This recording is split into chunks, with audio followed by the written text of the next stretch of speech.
Ustaz, kalau misal jual beli mata uang asing hukumnya bagaimana? Contoh beli dolar khusus simpan dan menjualnya kapan sesuai keinginan kita. Boleh. Yang tidak boleh itu yang senilai. Rupiah tukar rupiah, won tukar won, ya, dolar tukar dolar, itu nggak boleh. Ada riba di situ. Tapi kalau dipisahkan dolar misalnya antum tukar dolar dengan rupiah itu boleh. Yang tidak sejenis. Yang tidak sejenis boleh. Walaupun sama-sama mata uang, yang dilihat bukan mata uangnya, yang dilihat perbedaan jenisnya, nilai tukar yang berbeda. Sah. Seperti antum nyimpan won, datang orang misalnya travel ke Korea, antum tukar dari situ. Anda dengan rupiah, saya dengan won misalnya. Do you want won? Won, I want won, ya. Begitu dia mendapatkan won, antum berikan wonnya, dia dapatkan rupiahnya. Itu sah dilakukan. Boleh. Ustaz, saya kenapa ketika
warahmatullahi wabarakatuh. Waalaikumsalam.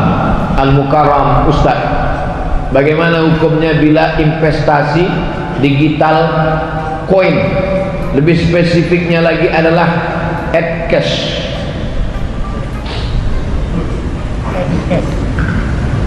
Dulu awal-awalnya jual belinya bapak punya padi, saya punya ikan.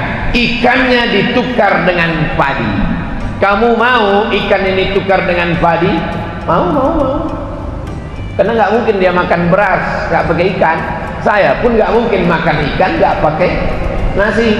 Maka kita tukarlah. Ikan saya bagi 2, beras kamu bagi. Akhirnya setuju. Maka jual beli ini disebut dengan barter, bukan barcode. Ini yang paling tua, namanya barter. Kemudian maju lagi dari Yunani ada logam yang dicetak bulat-bulat, namanya dinar. Orang Yunani menyebutnya dinar. Sampai ke kota Makkah, sampai ke kota Madinah, dia disebut sebagai dinar. Tidak lagi pakai barter. Saya punya dinar, saya bisa beli apapun dengan dinar ini. Bisa beli tanah, bisa beli onta, bisa beli gandum pakai dinar. 1 dinar itu 4,25 gram emas. Meningkat dari barter menjadi dinar dan dirham. Meningkat yang ketiga tidak lagi pakai dinar. Dinar tidak bisa lagi dibawa, karena kalau sampai saya bawa dinar sekarang, bisa dikejar maling. Wah, itu ada dinar. Pakai cincin emas saja sedang dirampok orang. Bukan diambil emasnya, sama jari-jarinya dia potong. Barter, di atas barter dinar, di atas dinar. Ini yang ketiga. keluarlah apa yang disebut dengan uang kertas. Uang kertas dicetak oleh negara supaya emas tidak berkeliaran di jalan. Di Indonesia ada berapa emas? Misal 1 ton. 1 ton emas dikeluarkan kertas senilai 1 ton. Negara hanya boleh mencetak kertas sebanyak emas di negara itu. Jadi kalau di negara itu emasnya cuma 50 kilo, maka boleh dicetak uang kertas senilai 50 kilo. Jadi di seluruh dunia ini yang paling banyak boleh dicetak kertas adalah di Pulau Jawa, karena disitulah emas yang paling banyak.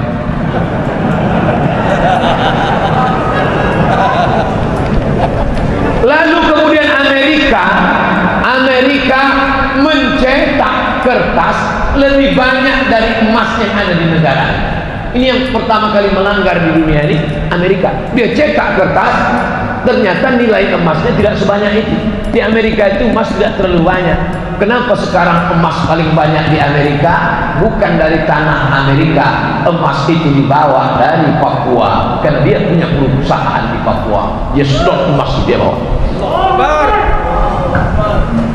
Lalu kemudian Amerika melanggar itu. Dia cetak kertas banyak-banyak, emasnya tidak sesuai dengan itu. Tapi karena dia punya kekuasaan, dia menguasai dunia, akhirnya boleh negara mencetak uang kertas walaupun tidak senilai dengan emas yang ada di sini. Sudah 3. Barter, dirham, dinar, kertas. Sekarang puncaknya yang keempat. Ini yang disebut dengan duit digital, digital money. Produknya banyak, macam-macam, sama dengan uang kertas. Namanya uang kertas, tapi ada rial, ada ringgit, ada rupiah. Nah sekarang yang keempat ini digital money, money crypto. Jadi macam-macam dia. Duitnya nggak ada. Kalau kertas tadi masih ada kertasnya. Ini kertas, ini kertas. Yang ini digital money. Uangnya tuh di alam goib, nggak ada.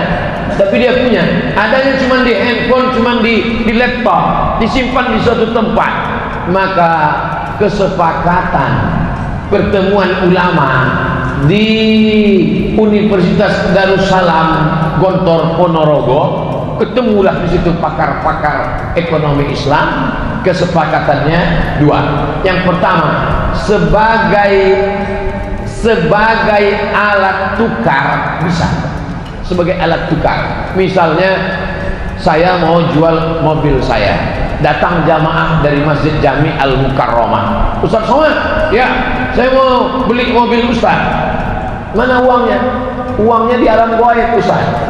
Saya pakai uang digital sebagai alat tukar. Kalau saya mau, boleh. Saya terima uang digital kamu, ini kirim ke sini, saya simpan di akun ini, boleh sebagai alat tukar.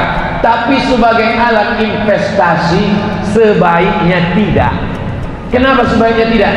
Karena nilainya tidak stabil. Uang kertas saja pun nilainya tidak stabil. Uang kertas mengalami resesi.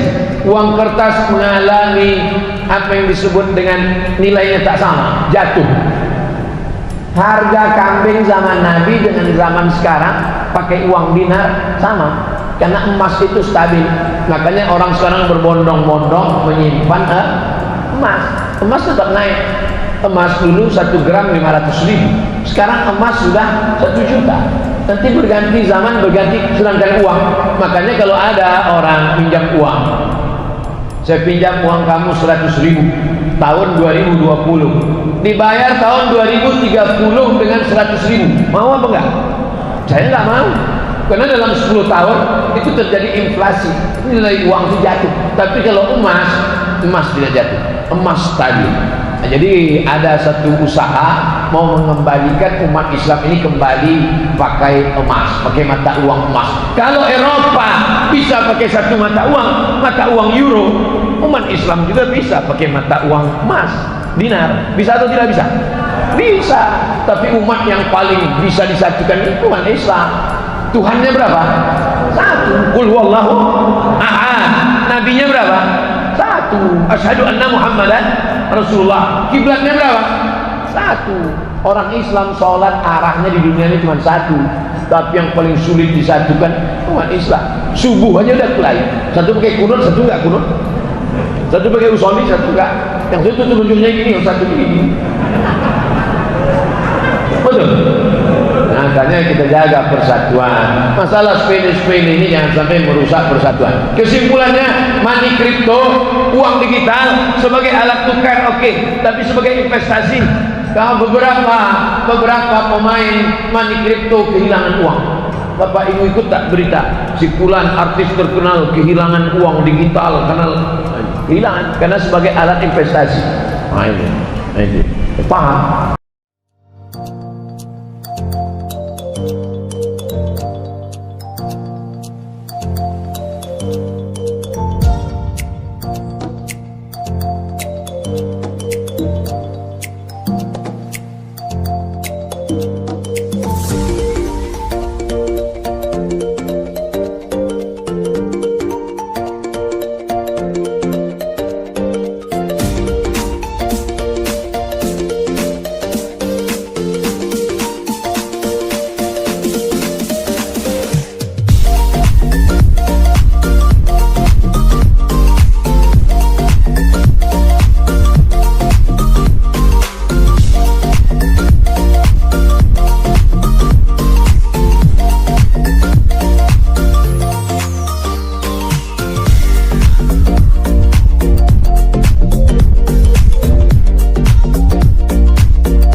gitu kan.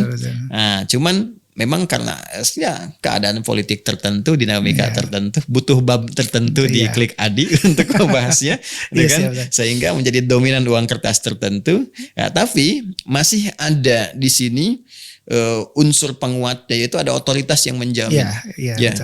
Mereka sudah menyiapkan lah strategi, ada bank sentral macam-macam, ya, dan setiap negara sebetulnya punya otoritas tertentu untuk bisa menentukan itu. Hanya ketika bergaul secara global, nah ini kesulitan-kesulitan yang memang kita distimulus dengan adanya semua ini untuk menguatkan semua sektor-sektor dalam kehidupan berbangsa bernegara supaya mandiri. Ya, nah, dulu di zaman awal Bung Karno itu para ulama masih mengusulkan ketika Bung Karno konsultasi uang kertas itu masih bisa ada underlyingnya emas, ya. Cuman karena tekanan yang sangat berat, ya, masa-masa setelah itu, nah ini butuh episode sendiri. Nah, jadi uang kertas penasaran sendiri. Iya, tapi dia wujudnya ada. Oh iya, betul. Wujudnya ada, ya kan? Nah, wujud ada dan ada otoritas penjamin. Ya, ini pun kan masih disoal, gitu kan? Nah, tapi karena dia ada otoritas penjamin, bisa diberlakukan, wujud fisiknya terlihat. Nah, unsur kepemilikannya minimal tuh sempurna dimiliki. Makanya Anda beli dompet tuh, celana Anda ada sakunya tuh. Nah, itu batik Anda kan ada sakunya juga tuh. Ya, berarti istri kosong tadi tuh. Kosong. Nah, ini berarti isyarat kepada suami, ya.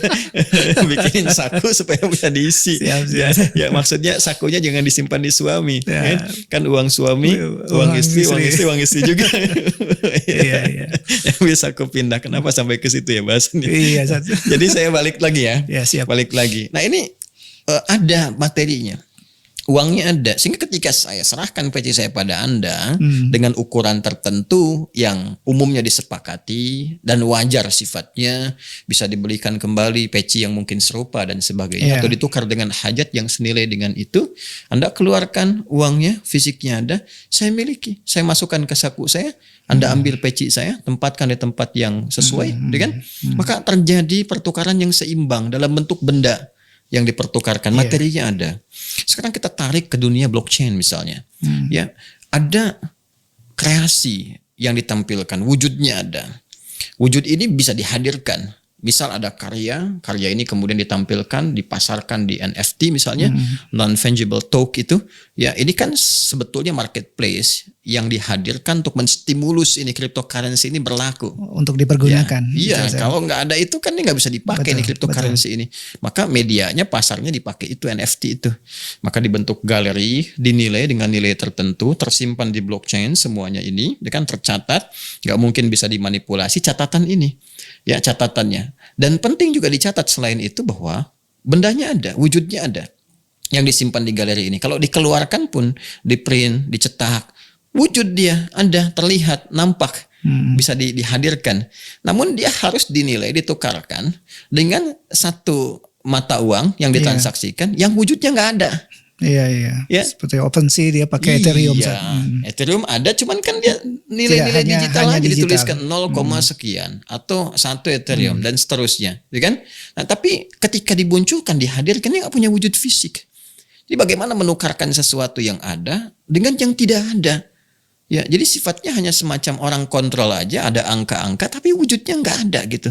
Ya, Anda kan nggak mungkin menukarkan misalnya sesuatu yang wujudnya fisikal ada dengan sesuatu yang nggak nampak gitu. Ya, kan nggak sama. La yastawil bainal insani wa kuntilanak gitu.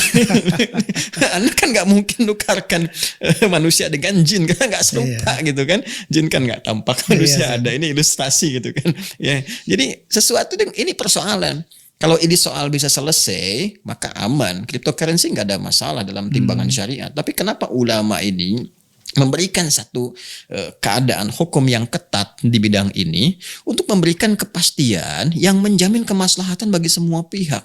Karena apa yang digunakan dari transaksi keuangan ini maslahatnya untuk semua. Jadi jangan sampai ini punya nanti keuntungan di satu komunitas atau golongan tertentu yang diuntungkan dengan adanya ini, tapi merugikan pada pihak lain yang belum tahu. Iya. Ya, tiba-tiba 1-2 pihak di endorse seakan-akan punya banyak penghasilan dari situ. Orang tertarik masuk, kemudian dia menyimpan aset, dia bayar, tuh kan. Persoalan cryptocurrency pun kan harus disimpan uang dulu ke situ. Deposit dulu kan. Nah, kemudian ketika mendepositkan uang, depositnya apa jaminan dari situ? Dia simpan di situ. Ya, Anda nyimpan ke blockchain misalnya, sekian ratus juta, sekian miliar, disimpan di situ. Itu kan uang wujud Anda yang ada. Anda serahkan, disimpan di situ. Ya kan? Lalu kemudian ditukarkan dengan sesuatu yang wujudnya nggak ada. Hanya nama saja. Ethereum. Kemudian macam-macam lagi nih, bentuknya mata uang, macam-macam sebagainya. Mata uang tadi kripto itu. Ya, jadi ini jadi masalah gitu.